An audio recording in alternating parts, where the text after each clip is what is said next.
Well, the Maul series has been announced, and I've pored over all the interviews and information released from Celebration to understand everything we know about this upcoming series, and do a little speculation too. First, we know the show will take place 1 year after Revenge of the Sith, and we last saw Maul as he was trying to turn Ahsoka to the dark side and make her his apprentice during Clone Wars Season 7. Now let's look at this clip from Sam Witwer. He knew the Empire was going to emerge. That was the plan from the beginning, until it happened. And he learned he didn't really know anything. And he looks around at this Empire, and he goes, what is this? Because you have to understand, Maul is a classically trained Force user. He comes from a time of knights and dragons and magic. And all of the color and the magic in the galaxy is being drained away, being replaced by this mechanized, soulless Empire.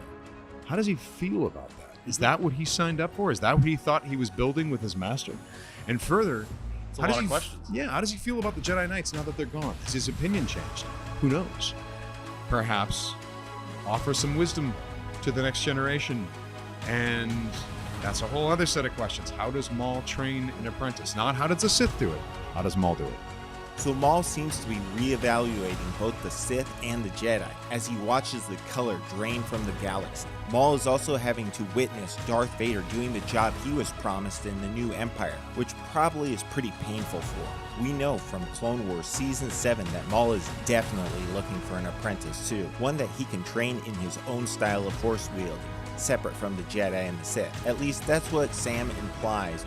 Marok is also back from the Ahsoka live-action series. Presumably here he's a real person rather than a specter in a suit, or whatever that green smoke was. Hopefully we'll get to learn more about him in this show too. It's kind of funny that Sam Witwer will be voicing both Maul and Marok for this series, which could be a clue about the character's identity under the mask. Before Marok was revealed to be a green cloud of smoke in the Ahsoka series, many people thought Marok would be revealed to be Galen Marek, otherwise known as Starkiller, from The Force Unleashed.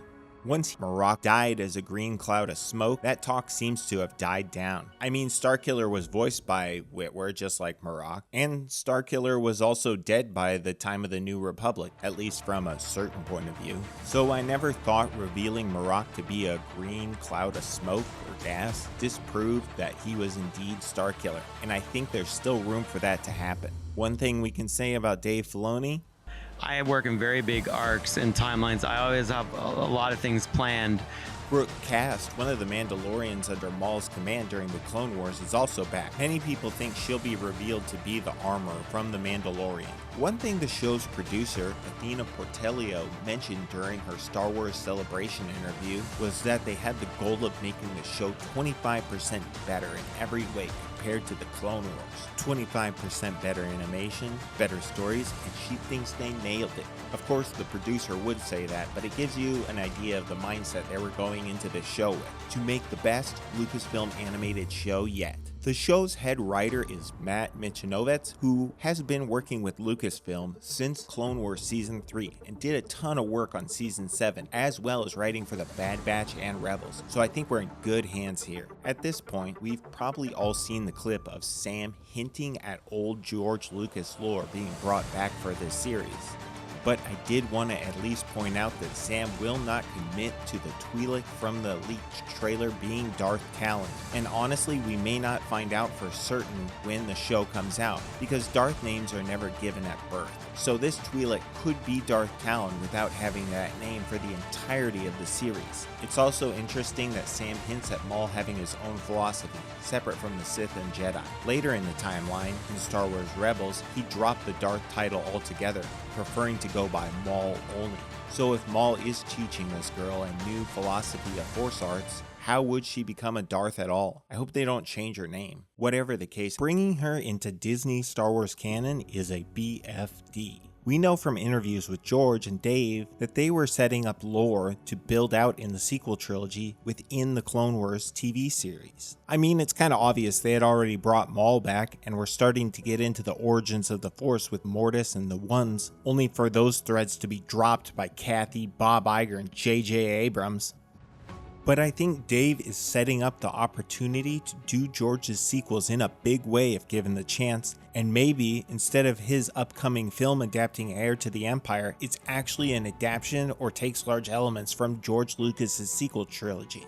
Think about it. The end of Return of the Jedi and the beginning of The Force Awakens have a 30-year gap between them, just enough room to tuck a trilogy in between them. You could even renumber the current sequels to be 10, 11, and 12 and do a new 7, 8, and 9. Star Wars already did this once when they labeled the original Star Wars A New Hope Episode 4. And if it means getting something closer to the 9-part saga George wrote stories for, I think that would be a really positive step for Star Wars, because then Disney could build canon on top of all of George's lore and not have this exiled last third in Disney's vault. Imagine a young recast Ben Solo and watching his fall to the dark side. You could even give him a twin sister and bring in Darth Talon, flesh out the politics, and show the end of the Imperial remnant. It would still suck that it all would lead to the sequel trilogy we have, but I can at least appreciate not wanting to invalidate those legacy actor performances from Harrison Ford, Carrie Fisher, Mark Hamill, and Billy D.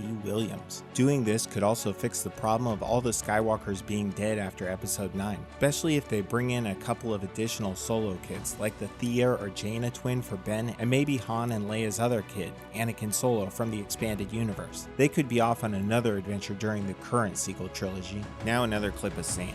Are we going to see any more of the key players from the Shadow Council in this? Because with this title, my first thought was the Shadow Council. Oh, you see, I love a good diversion there. What's going on? Hello. Oh, I'm sorry, what?